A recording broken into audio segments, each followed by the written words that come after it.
আপনারা অনেকেই জানেন না ফেসবুক মেসেঞ্জারের মেসেজগুলি অটোমেটিক ডিলিট হয়ে যায় ৯০ দিনের মধ্যে। যদি আপনারা সেই অপশনটি অফ না করেন তাহলে অটোমেটিক সেগুলি ডিলিট হয়ে যাবে। চলুন সেগুলি ডিলিট হওয়া থেকে কিভাবে বাঁচাবেন সেগুলি আপনাদেরকে দেখিয়ে দিই। প্রথমে আপনারা ফেসবুক অফিসিয়াল অ্যাপটি ওপেন করে নেবেন। ওপেন করে দিয়ে নেওয়ার পর মেসেঞ্জারে যাবেন। মেসেঞ্জারে এসে এখানে 3 লাইনে ক্লিক করবেন।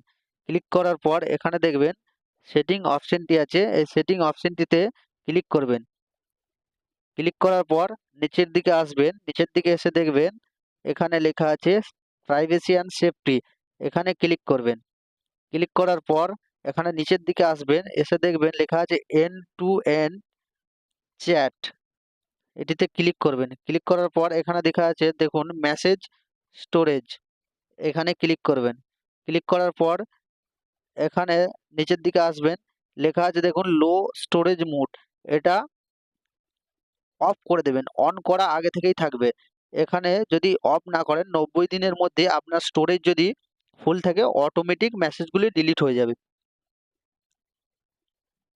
ভিডিওটি যদি ভালো লেগে থাকে তাহলে অবশ্যই একটি লাইক করে দেবেন এবং ফেসবুক পেজ থেকে দেখে থাকলে পেজটি ফলো করে দেবেন এবং ইউটিউব চ্যানেল থেকে দেখে থাকলে চ্যানেলটি সাবস্ক্রাইব করে দেবেন। দেখা হচ্ছে পরের ভিডিওতে।